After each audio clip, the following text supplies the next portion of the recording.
Hi everyone, welcome to part 3.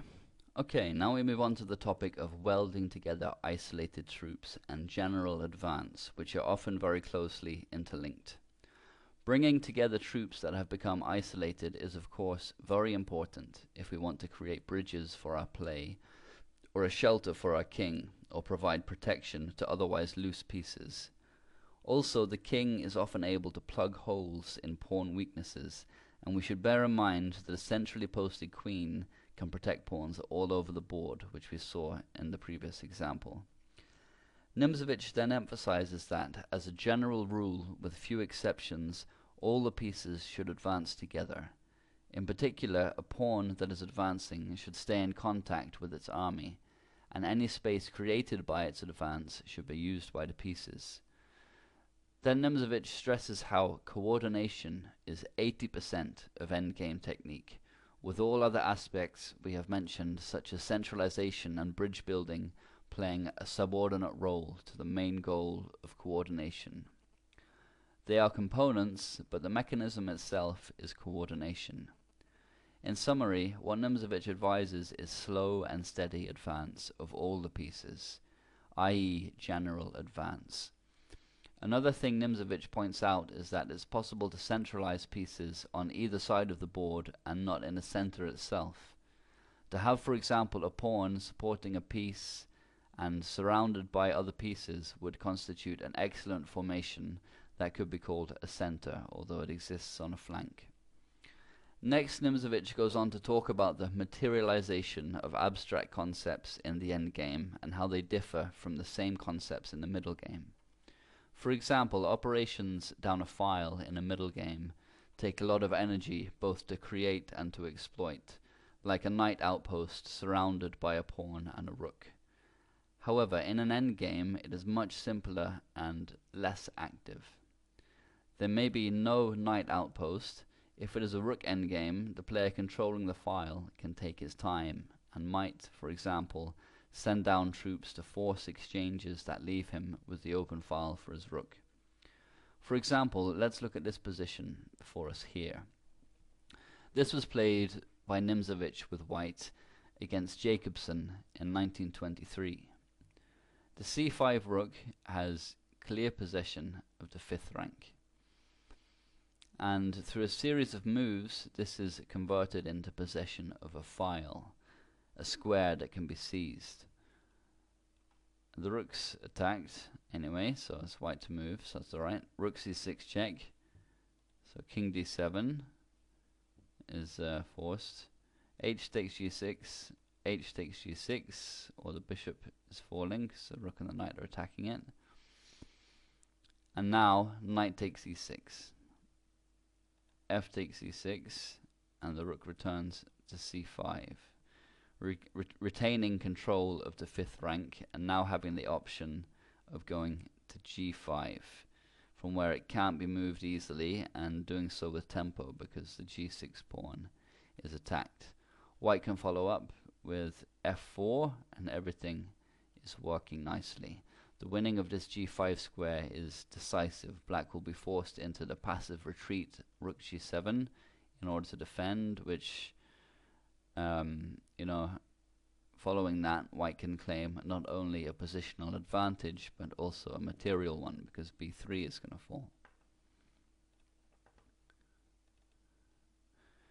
Here's another example. White has an excellent grip, and he's got pressure on g6. He has the open file, and so on. He can follow up. He can start with b4, follow up with a4, a5. b5 and b6, which is going to secure the c7 square as a decisive entry point for his rook. And if black ever tries b6, to stop the pawns advancing, then c6 will become the entry point, which is also very strong.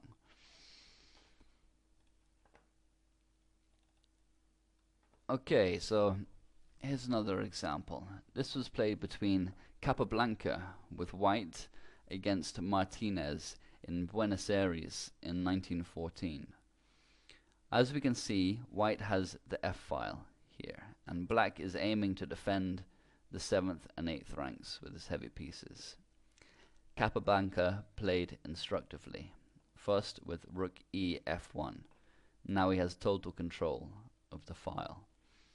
Martinez continued with rook h e8, and next came e4. It's tying up black completely. He's not getting any counterplay by playing e4 himself.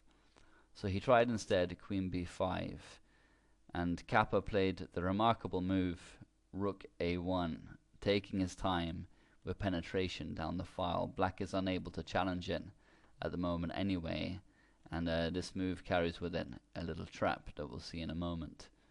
Martinez played queen d7 because white was threatening c4, trapping the queen, which is, you know, one of the ideas of this rook a1 move. We can see it now. If black plays something else, say king a8, now c4, queen b6 check, c5, and black's going to have some tactical problems after either queen b5 or queen a7. So queen d7 is what Martinez played. Now c4, rook f7. Black challenges the file, so now comes simply rook takes f7, queen takes f7, rook f1. The control is regained with tempo. So queen g7, now rook f5, threatening queen f2 amongst other things with a crushing positional advantage. So rook f8, and next a very nice move from Capablanca. If you want to try and spot it, then stop the video now. Queen g5 is the move, which is winning a pawn, but more importantly is giving white a passed h-pawn, which is decisive, as we'll see. Black can't exchange queens. Queen takes g5, rook takes f8 check. It's going to drop a rook, and he can't exchange rooks or the queen falls. So he must instead retreat his queen, which Martinez did with queen h8. So now queen takes h5, queen takes h5, rook takes h5, giving up the f-file for an alternative advantage, which is winning the game. Martinez struggled on with rook f3, king g2 to defend g3, allows rook takes b3, because Capablanca has the knowledge that after rook f5 there's absolutely no way for black to stop the advance of this pawn, and realizing his fate, Martinez resigned here. Incidentally, if he tries a rook b2 check, then just rook f2, and still there's no way to stop the pawn. So it was a very nice endgame from Capablanca. So the rule here is, if in the endgame you have the lasting possession of a file without yet having prepared a possible entry point, it will arise almost of its own accord without any effort on your part. Nimzowitsch is of course saying this tongue-in-cheek, but the principle is clear. Once you have the file, the play on it and the entry point should become clear fairly quickly. Okay, so we'll finish up with one or two further instructive examples of endgame play from my system. This game is taken from a game of Nimzowicz's with white against Spielmann at San Sebastian in 1912. Nimzowitsch, a pawn down, now made the transition to endgame with bishop f5. And play continued. Knight takes d4, bishop takes c8, rook takes c8, c takes d4, castles, d takes e5, f takes e5. We won't go into too much analysis here because we just want to get to the endgame position. Queen takes d5 check, queen f7, queen takes f7, rook takes f7, bishop takes e5. So now white's up a pawn, and his bishop is powerfully posted in the center. The process of centralization has begun. So play continued. Rook f5, attacking the bishop. f4, rook takes h5. Nimzowitsch gives the pawn back. Rook a b1, attacking b7, and now bishop e7 from Spielmann, who Nimzowitsch called a very inventive player. And he continued here with king f2, continuing the centralization. the point is he can't play rook takes b7 here, or bishop c5 check is going to win the exchange. So b6, and now he's threatening bishop c5 check if rook takes b6. King f3, and now b6 is properly attacked, so rook h6 to defend it. Rook fd1, rook c4, rook d7, king f7, a5, b5, b takes a5 just destroys black's solidity. Rook e1, rook c6, bishop d4, rook he6, rook h1, attacking h7, so h6. And as we can see, both players are creating and parrying threats with this sequence. And at the same time, they're both centralizing their pieces for the endgame. So rook b7, rook ed6, bishop e5, rook e6, now king e4. And after these preparatory rook maneuvers, it's important to note that the rook on b7 is ready to go to b6 at any moment. The 7th rank will be materialized, and the rook on h1 has constant pressure on h6. It turns out that the passivity of the black rooks allow a further advance of the white king, and it's an instructive example. Many club players would have reservations about bringing their king too far up the board with both the rooks and minor piece on still in play. But Nimzowicz's judgment is clear. The point is that the e5 bishop, f4 pawn, and the king create an excellent central peace island. The bishop is the bridge builder, allowing the king to advance, and the e4 square is the shelter that the king can occupy. Okay, there's a rook c4 check, which Spielman played. This isn't a problem though, because white can play king f5 safely. So next game, rook c5, pinning the bishop, but this is not a problem. Nimzowitsch continued with the rook d1's, further centralization. Spielman pushed his pawn b4 in order to attack a5 with his rook. But in fact, black has no way to hold out this position in any case. Now comes rook d8, exploiting this pin, and it's totally unconcerned with the rook takes a5, which is what Spielman played, because now comes a great finish. If you want to try and spot it, then stop the video now.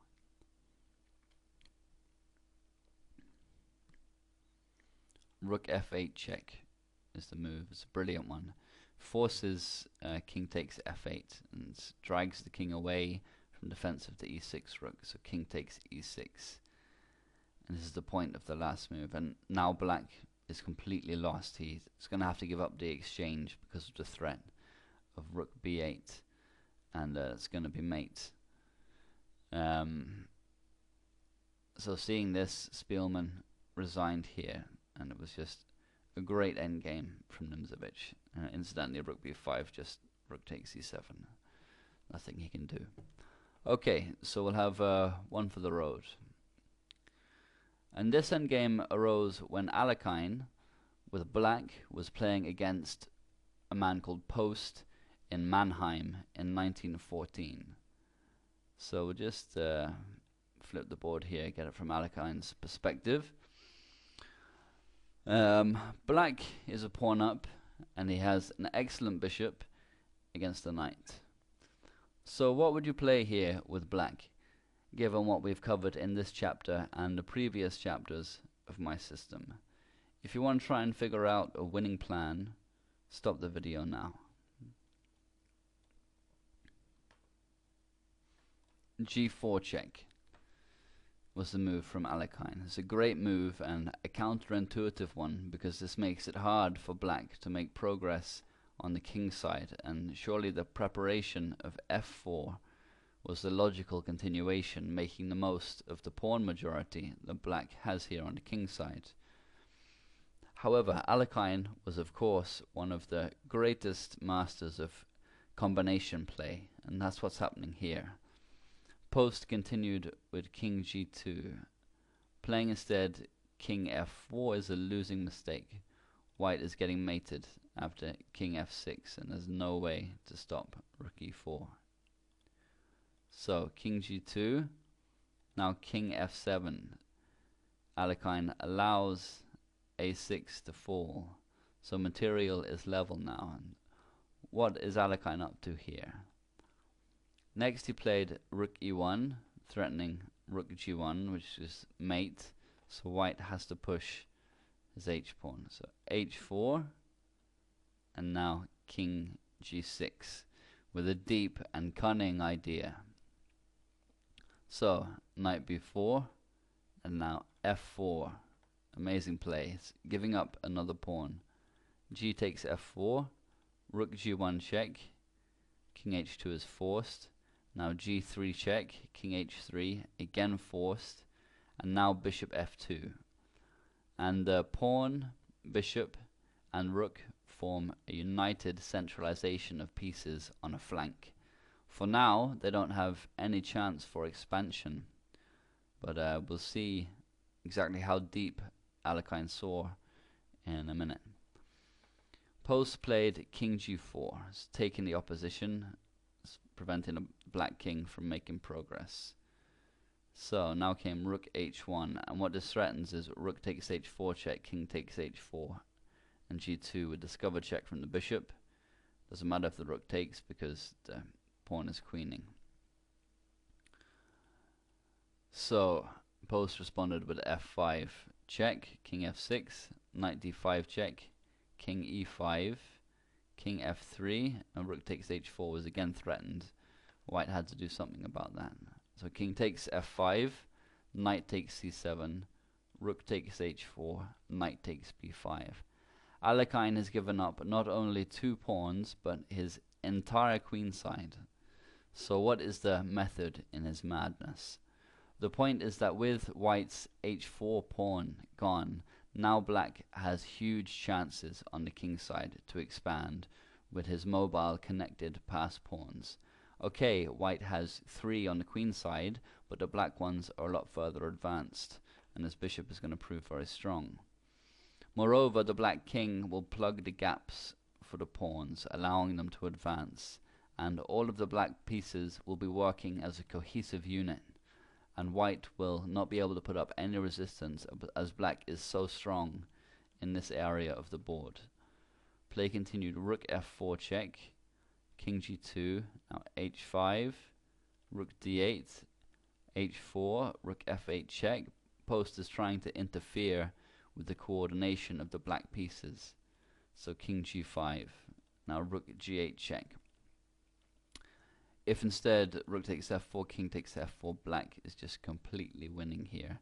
King g4 is coming, and then the pawns are unstoppable. So rook g8 check, king h5, rook h8 check, king g6, and white has to be very careful here. Post found the right moves, rook e8, in order to be able to play rook e2. If white isn't careful, it's not going to be possible because the bishop's going to move. For example, if the rook had gone to d8, then you can retreat the bishop and play rook f2. Also playing instead, for example, rook g8 check achieves nothing after king f7, and now there's not going to be any rook e8, and white has serious problems. For example, rook d8, bishop e3 with rook f2 coming next, and it's pretty much game over. So rook e8, now bishop c5 with a massive threat, rook f2. So rook e2 has to be stopped, and now the king can come back up. And this is going to, as I said, plug the gaps in the pawns here. Let's come to g4 and allow the pawns to advance. So b4, post strikes back. Bishop b6, king h3 to prevent king g4. But after rook f2, black is now winning. Knight d6 check, king f4, rook e4 check. The only move to try and save the game. If instead rook takes f2, g takes f2, king g2 to prevent the queening. Now comes h3 check, a nasty surprise. King f1, h2, and black wins. So king f4. Oops, sorry, hold on now. Rook e4 check, king f3, king takes h4. Black is 2 pawns down, but miles ahead. Now comes the crushing bishop d8 check. Forces king h5. If king h3, rook h2 is mate. King h5, now rook h2 check, king g6. And here white resigned, as he has no way to stop the pawn from queening. So it was a brilliantly played endgame from Alekhine that brings this chapter to a close. So I hope you enjoyed it. Let me know if any of Nimzowicz's tips come in handy in your games. Thanks very much.